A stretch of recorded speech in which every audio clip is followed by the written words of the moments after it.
예, 목요일 묵상의 시간입니다. 하나님은 사람들 위해 군림하기 위해 율법을 주신 게 아니다. 하나님은 사람들 위해 군림하기 위해 율법을 주신 게 아니다. 자, 이런 제목으로 오늘 묵상도 함께 나누겠습니다. 자, 흔히 바울 서신은 이렇게 구성되죠. 전반부는 이론적 어떤 교리 부분, 아주 중요한 이런 가치를 전하는 부분이고, 후반부는 그래서 이제 실천적으로 어떻게 살아가야 되느냐, 이런 얘기를 하는 걸 볼 수 있는데, 그렇다고 바울 서신 전체가 이론과 실천이라는 어떤 이런 딱 정해진 구조로만 되어 있다라고 말할 수는 없습니다. 자, 문제가 발생한 교회로 변해야 했던 소위 교리 서신이라고 불리는 서신서를 제외한 다른 여타의 서신서들은 그 전개가 아주 양상이 다양합니다.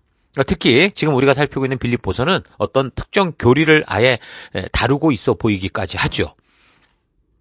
보편적으로 교리를 설명하려고 할 때 그 설명하고자 하는 이유가 교회적으로 뭔가 잘못된 부분들이 있어서 어떤 의미에서 책망하고 교정하기 위해서 이제 그렇게 이야기를 하게 되는데, 빌립보서의 경우는 아주 사적인 그러니까 바울의 마음과 진솔한 느낌, 이 생각들을 표현하는 가운데 이제 드러나는 것을 볼 수 있어요. 자, 그러니까 문제가 발생했던 다른 교회들의 경험을 통해서 그런 문제 없이 좋은 관계를 유지하던 빌립보 교회에게는 아주 예방적인 차원에서 미리 교육하고 교훈하는 시기다라고 볼 수 있습니다. 자, 그래서 빌립보서의 내용이나 분위기는 마치 친근한 개인에게 보내는 서신과 같은 그런 인상을 주고 있고요. 성도들이 일상생활에서 만나게 된 가장 보편적인 주제들을 가장 원칙론적인 입장에서 어떤 특별한 형식의 구애됨 없이 편안하게 이제 말을 하고, 그래서 마치 친동생에게 자신의 인생 경험을 통해 알게 된 소중한 삶의 지혜를 말해주는 것처럼 그렇게 이제 제시를 하는 걸 볼 수 있습니다. 바울은 자기를 기억해주고 여러 가지로 섬김에 애쓰는 빌립보 성도들이 항상 친가족처럼 느껴지고 또 많은 애정이 가는 그런 교회였기 때문에 함께 부르심을 받은 자요 사명을 잊지 않고 한 교회로서 하나님의 부르심 안에서 하나됨을 강조하고, 또한 주님의 재림을 기대하고 소망하는 공동체로서 지금 우리가 그럼 어떻게 살아가는지에 대해서 자기의 이야기, 자기 삶의 이야기, 지금 처해 있는 최악의 상황에서도 말씀의 가치를 따라 살아내고 있는 고군분투하는 그 현실을 통해서 사실적인 신앙의 현실이 어떻다라는 걸 얘기해주고, 그래서 이 땅에서 성도로서 어떻게 살아가야 되는가라는 거를 전해주고 있습니다. 그래서 어제 살핀 2장에서는 한마디로 하나님의 자녀답게 살아가는 성도의 모습에 대해 말하는데, 먼저 예수님을 통해 볼 수 있는 진정한 겸손의 모습을 닮아서 단지 조용하고 얌전하게 사는 그런 삶만이 아니라 하나님 말씀대로 적극적으로 살아가는 그런 부르심, 그 순종에 하나 되어야 된다라는 거. 또한 한 공동체 속에서 살아가기 위해서 자기의 생각과 느낌을 주장하는 게 아니고 먼저 남을 배려하는 태도, 그러니까 하나님의 뜻을 이해하고 그 말씀대로 순종하려는 태도를 가지는 게 중요하다라는 걸 이야기하는 걸 살폈죠. 그래서 잊지 말아야 되는 거는 예수님이 보여주신 겸손이나 성도가 남을 먼저 생각하는 배려라는 게 조금 전에 말했듯 그냥 조용하고 얌전하고 이걸 말하는 게 아니고 적극적으로 하나님이 말씀하셨기에 그 말씀대로 순종하려고 하는 거, 그게 바로 예수님의 겸손이고 성도가 갖춰야 될 배려라 그랬습니다. 그래서 적극적인 순종이라는 말에 대해서 자칫 믿음으로 사는 삶과 오해할 수도 있는데, 우리가 배우기를 우리가 믿음으로 산다고 하면 그저 기도만 하고 있으면 하나님께서 모든 문제를 해결해 주시고 우리의 모든 삶을 하나님의 능력으로 바꾸시는 그런 거라고 이렇게 잘못 배워서 우리의 말씀의 가치를 따라 적극적으로 막 살아가려고 하는, 이게 무슨 행위로 구원을 얻는 것처럼 자칫 율법주의인 것처럼 오해하는 경우가 있어요. 그러나 진정한 믿음이라는 게 그래요. 믿음이라는 게 하나님 말씀대로 살기 위해 충실하고 신실하게 행동하고 있는 상태를 말하는 거예요. 수동적인 상태로 아무것도 하지 않고 하나님 얼굴만 바라보고 있는 게 아니고요. 그게 참된 믿음이 아니고요.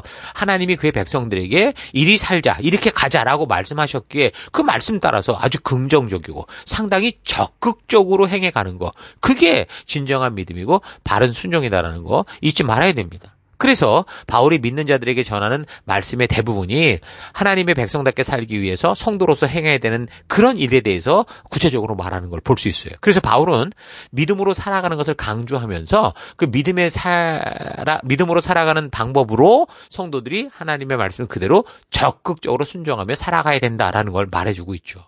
그러면서 한 공동체 속에서 부름받은 자로 살아갈 때 무엇보다 디모데나 에바브로디도와 같이 하나님 주신 이 사명에만 집중하며 목숨 걸고 나아가는 이 사역자, 이런 지체들을 소중히 여기고 그런 사람들과 하나가 돼서 하나님께서 우리에게 맡기신 이 열방의 제사장 나라로 살아가는 그 증인된 삶, 그게 중요하다라는 거 우리가 또 되돌아봤습니다. 그러니까 증인된 삶이라는 게 당연히 복음을 전하는 거고 하나님께서 우리에게 맡기신 생명을 낳는 생명을 세워가는 성도로서의 삶을 말하는 거예요. 단지 뭐 전도만 한다, 이 전도만 하는 것을 말하는 게 아니까 뭐 인도하고 와봐라 이런 말 정도가 아니라 그들을 주님의 초대 앞에 부르고 그 초대에 응답한 사람들을 바른 양육의 자리로 인도하여 굳건에 서가게 하는 것. 우리 교회가 그래서 이런 이 교회 방문자 팀도 있고 패밀리 팀도 있는 게 바로 이걸 말하는 거예요. 자, 그래서 무엇보다 기억해야 될 것은 바울이 자기의 목숨을 주어서라도 이 빌립보 성도들이 그런 복음에 증인된 새 언약 백성답게 건강한 성도들이 되기를 원했고, 그래서 디모데나 에바브로디도와 같은 정말 자기가 꼭 함께 있어야 됐던 자기 생명 같은 이 지체들을 보내려고 했더니 바울의 마음, 자기의 모든 걸 줘서라도 정말 맡기신 이 생명들이 바른 생명이 되고자 하는 그 마음이 바울의 마음이었고, 그런 마음이 바로 우리 하나님의 마음이다라는 거 잘 기억해야 됩니다. 이게 바로 예수 그리스도께서 행하신 일이었고 그 예수를 닮아 살아가는 바울의 삶이었고, 또 우리도 그래서 이런 바울의 삶을 본받아서 우리에게 맡기신 이 생명들을 우리 목숨까지도 줄 수 있는 예수님 닮은 에바브로디도를 닮은 바울을 닮은 성도로서의 삶을 살아갈 수 있어야 된다는 거 잊지 마십시다.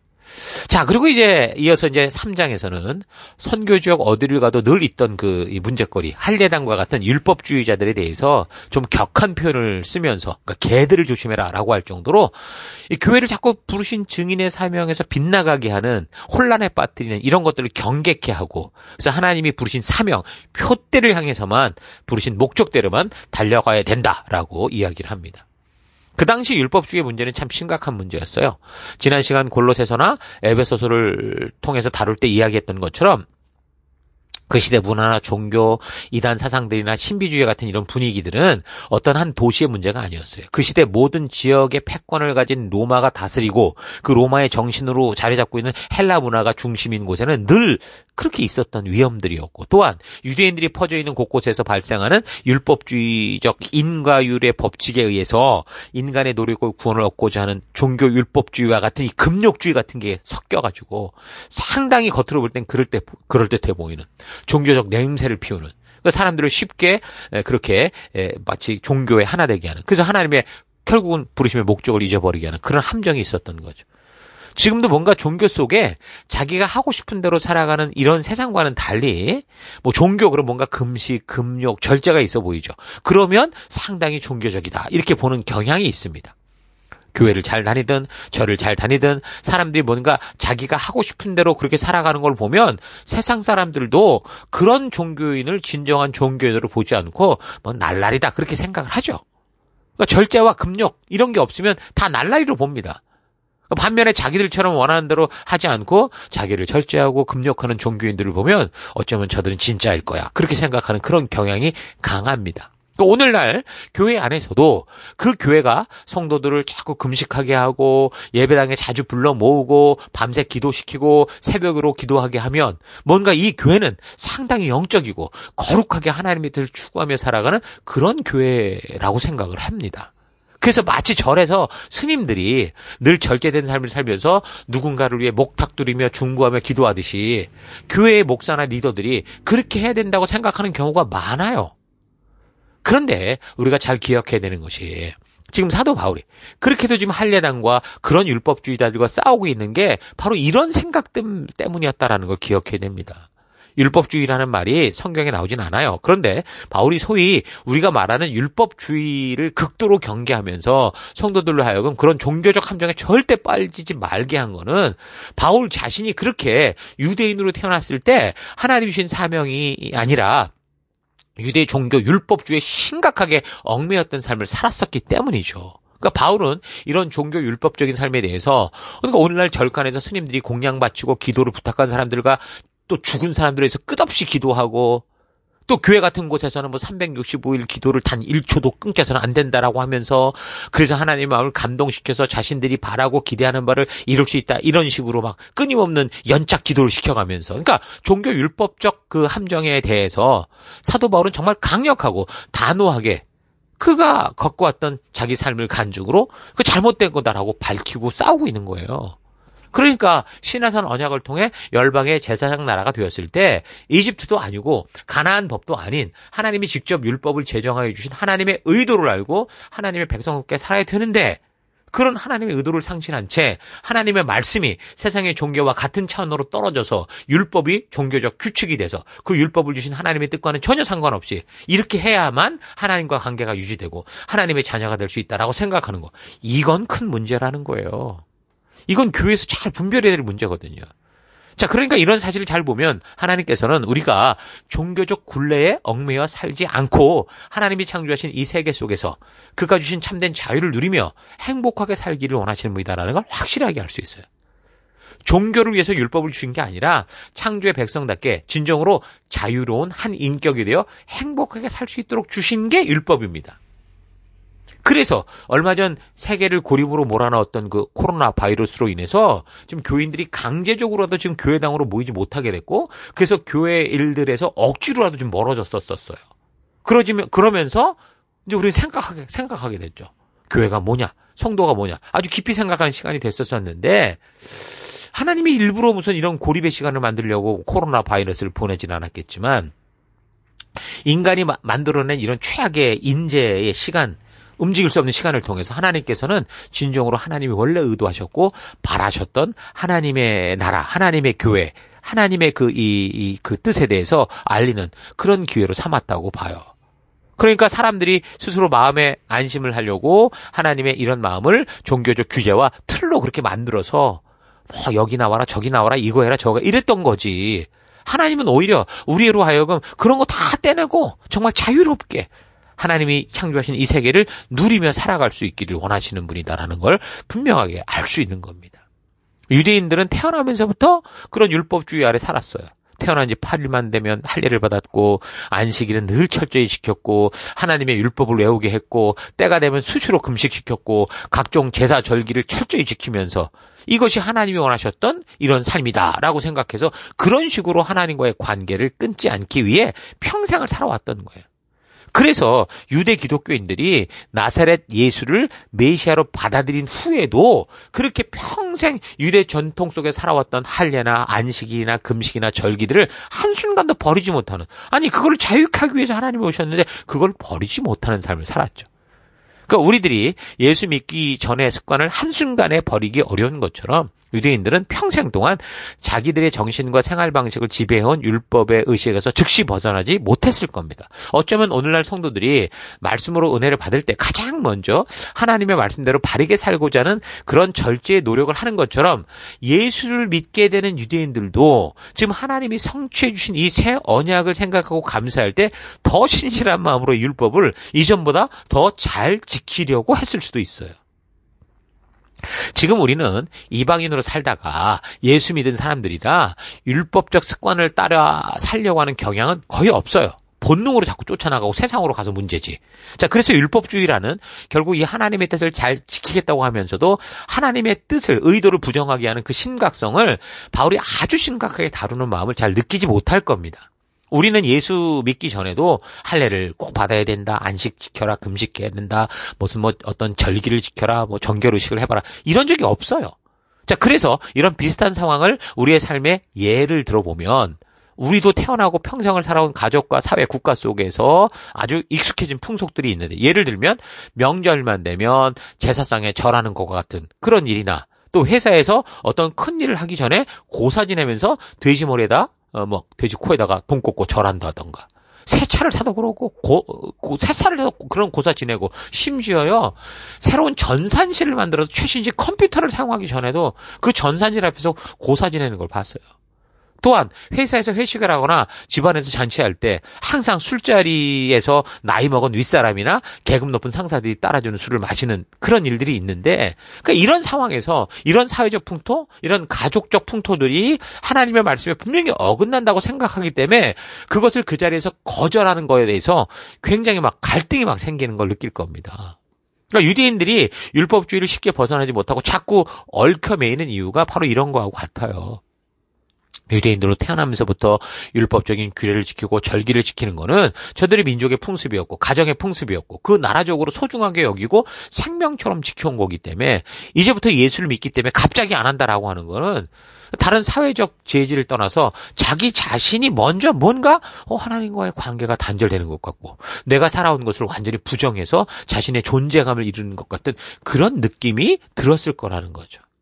이게 참 아이러니인데 하나님께서는 사실 인간을 구속하는 종교적 틀을 깨뜨리고 창조주로서 인간들에게 주신 참된 자유를 누릴 수 있도록 메시아를 보내셔서 말씀으로 그 새 언약을 성취하시고 자유케 하셨는데 사람들이 오히려 그 종교적 틀, 율법적 틀을 버리지 못하는 거죠. 하나님이 이걸 깨뜨리는데 우리 이걸 붙드는 거예요. 저들이 살아오던 종교 율법주의적 풍습의 얽매여서 여전히 주변 사람 심지어 하나님 눈치 보며 살고 있는 그런 상황인 거예요. 갈라디아서 2장을 보면 예수님의 수제자 베드로 사도조차도 그런 성령에 이끌려서 어떤 일을 했습니까? 로마의 백부장 고넬료 집을 찾아갔던 사람이에요. 그래서 하나님의 뜻이 온 열방을 향해 열렸다라는 것을 알게 했던 그런 당사자임에도 이 사람이 그 안디옥 교회 갔을 때 이방인들과 막 식사를 하다가 예루살렘으로부터 동료 유대인들이 왔다라는 말을 듣고 마치 율법주의자들이 행하는 것처럼 이방인들과 함께하던 그 자리를 박차고 떠나버렸어요. 피해버렸어요. 그럴 정도였다고요. 자, 그만큼 종교적 금욕주의, 율법주의는 일반적인 사람들이 생각해도 저렇게 사는 게 진짜 종교인이고 구원의 길인 것처럼 보이는 그런 끌림이 있습니다. 불교의 경우 어때요? 부처 앞에서 일천배를 하고 정성스럽게 아침마다 목욕제기를 하고 천지신명을 부르고 기도하고 깊은 산속 절을 찾아가 탑돌이하고 자신들이 원하는 바를 내 이 지극정성을 봐서 누구든 이루어달라고 정성스러운 공양을 한다던가, 천주교 같은 경우는 마리아 앞에서 지극정성의 기도를 하고 무슨 소원이 있을 때마다 그에 해당하는 성인을 찾아가서 그의 이름을 부르며 기도하면서 마리아나 다른 성인들이 예수님 옆에서 예수님의 마음을 흔들어서 그들의 소원하는 바를 들어줄 수 있도록 겸손하게 기도하듯 하는 것 같지만 결국 자기가 원하는 바를 구하고 있고요. 기독교의 경우 교회당에 나와서 늘 밤새 기도하고 새벽으로 기도하고 며칠씩 금식하고 기도하고 늘 교회에서 주최하는 모임에 모여서 열심히 봉사하기 위해서 학교도 빠지고 직장도 빠지고 가정의 삶도 희생해가면서 살아가는 게 마치 진정한 신앙의 사람이다라고 생각하기 마련이죠. 자, 그래서 기독교인이든 그 어떤 종교를 가진 사람이든 그렇게 뭔가 절제하고 종교적 희생을 치르지 않는 것 같은 사람들이 무슨 종교를 가지고 있고 믿음 생활을 한다고 말하면 앞에서는 그러냐고 할지 몰라도요, 속으로는 너나 내나 다를까가 뭐냐 비아냥거리게 되는 게 일반입니다. 그만큼 종교적 금욕주의가 주는 함정은 누구라도 쉽게 빠질 수 있는 거예요. 그 세상 속에서 살아가는 사람들의 일반적인 생각은 그렇다고 하더라도 교회를 다니는 사람들조차 진정으로 하나님께서 그의 법도와 규례와 명령과 계명을 주신 그 의도, 그 가치를 따라 살고자 하지 않으면 어느 순간 그 의도가 올바르지 못한 종교적 금욕주의에 휩쓸리는 걸 봅니다. 하나님 주신 자유의지를 가지고 하나님의 뜻대로 살기 위한 영적인 전쟁을 벌이기보다 내 몸을 교회 봉사나 사역이나 기도 모임이나 이런 것에 억지로 소속되게 하고 연결시켜서 뭔가 종교적 금욕의 삶을 살게 하는 거죠. 자, 그렇게 그런 것을 요구하는 그런 교회가 영적인 교회라고 생각하면서 자신의 육체를 종교적인 일로 인해 괴롭게 하고 하나님 주신 자유를 가지고 보냄을 받은 세상 그 땅 끝에서 하나님의 자녀답게 사는 것보다 늘 교회당에서 많은 시간을 보내고 있는 게 진정한 신앙인인 것처럼 하는 종교적인 함정에 쉽게 빠지는 걸 봅니다.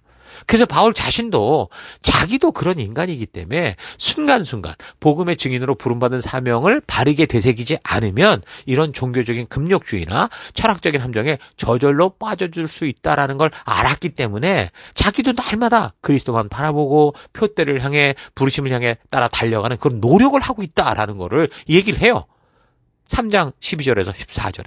표대가 뭡니까? 분명한 목표점. 다시 말해서 방향을 잃지 않게 하는 기준점을 말하는 거죠.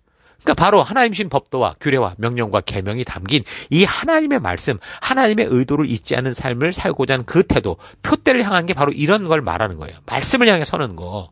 그래서 하나님이 율법을 주신 목적을 하나님과 언약을 맺고 사명을 따라 사는 백성들에게 생명과 평화를 위해 주시기 위한 건데 하나님 주신 율법의 목적이 그래요. 이게 말라기서 2장에 보면 이 분명히 나온다고요. 근데 이런 하나님의 의도를 상실하면 율법은 뭐가 되는 거예요? 종교적인 굴레가 되고 자기의 힘으로 하나님께 나아갈 수 있다는 율법주의가 되고 금욕주의가 되고 마는 거예요. 그러니까 자기 힘으로 하나님께 나아간다고 생각하지 않는다고 해도 이래야 하나님께 버림받지 않는다라는 식의 영적인 어떤 불안감을 해소하는 종교성에 빠지게 되죠. 그러니까 하나님의 의도를 따라 살고자 하는 것보다 그냥 종교적인 행사와 제도에 얽매여 있는 것이 사실상 훨씬 편하게 보통 사람들은 느끼거든요. 그러나 하나님은 절대로 이런 걸 용납하지 않으십니다.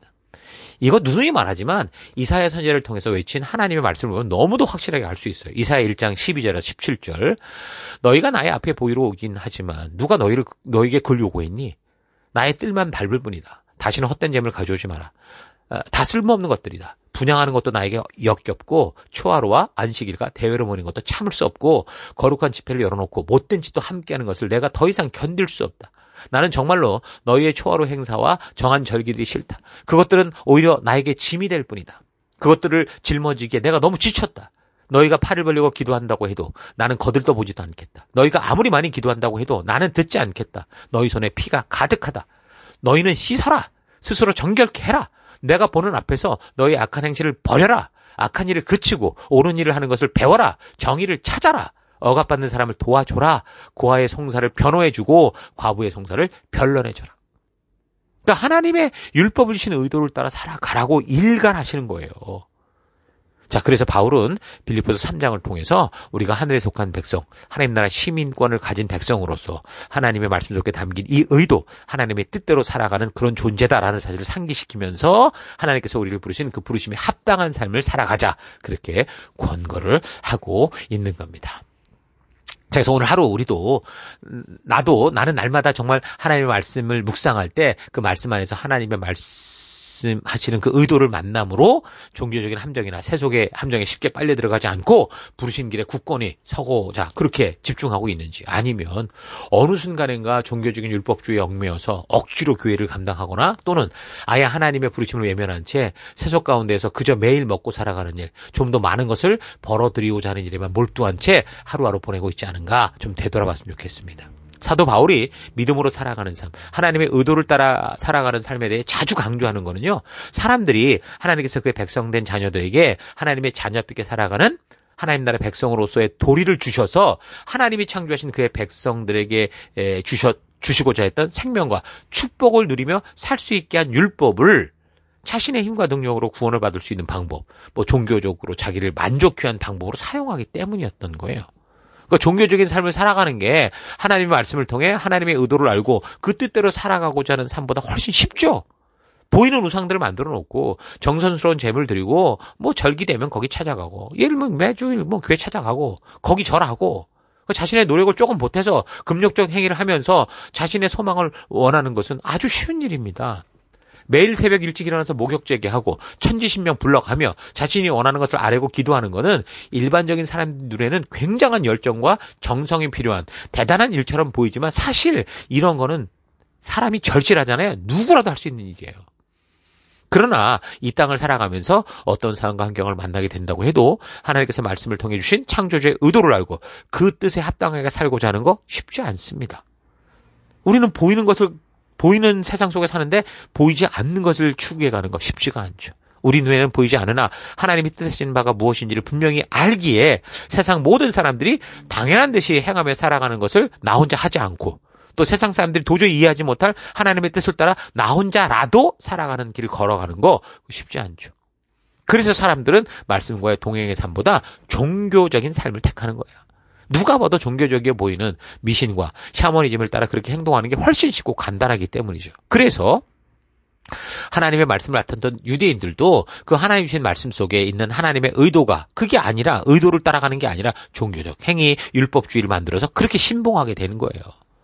그리고서는 그 모든 책임을 하나님께로 돌려버렸어요. 하나님이 마치 이걸 요구했던 것처럼 모든 사람들 위해 전능하고 능력 있는 신으로 군림하고자 율법을 주신 것처럼 그렇게 하나님을 오도해버렸죠. 금욕을 하는 것이 얼핏 보면 어려워 보이지만 사실상 강력한 신이 내리는 종교적 제재를 두려워하고 그 종교적 요구대로 하지 않으면 벌받아 지옥 갈 것을 두려워서 하지 않는 거, 이거 쉬운 겁니다.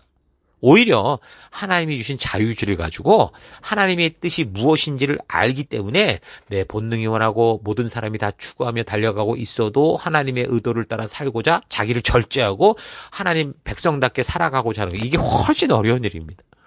바울이 바로 이런 성도의 삶의 진실을 그가 사랑하는 그 빌립보 성도들에게 솔직하게 이제 이야기해 주면서 우리도 하나님의 자녀답게 살아가는 게 무엇인지를 우리가 좀 바르게 알아서 하나님의 말씀이, 율법이 하나님께서 나를 조정하고 나를 맹종하기 원해서 만드신 종교의 굴레가 아니라 하나님과 인격적 관계 속에서 살아가는 하나님 나라 백성이 되었기에 하나님께서 그 자녀들을 위해서 준비하신 생명과 평화를 누리는 참된 복이다라는 이 사실을 알고, 여러분 오늘도 내가 살아가는 삶의 또 곳곳에서 하나님의 백성답게 빛과 소금답게 복음의 증인답게 살아가는 우리가 될 수 있기를 주의 이름으로 축원합니다. 오늘 하루도 힘내십시오. 잠시 기도하겠습니다.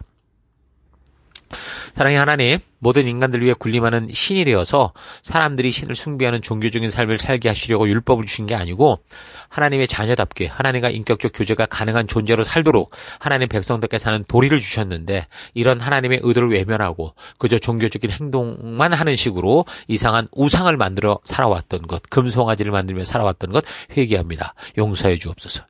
하나님, 그냥 아무 생각 없이 내가 필요하고 간절할 때 신을 찾아서 지극정성 바치고 결국 내가 원하는 바를 이루고자 하는 우상 숭배가 아니라 나를 창조하신 하나님의 의도를 바르게 알고 그 뜻대로 살아가는 진정한 하나님 백성 되기 원합니다. 무엇보다 내가 이 땅 위에 살아가는 것은 단지 나의 만족과 유익을 위하고 내 자유를 따라 마음대로 사는 인생으로서가 아니라 내게 주신 자유지를 가지고 영원한 하나님 나라 백성으로서 증인된 삶, 빛과 소금된 삶을 살아가기 위한 것이다라는 거 잊지 않고 진정한 하나님 나라 백성답게 살아가는 내가 되기를 원합니다.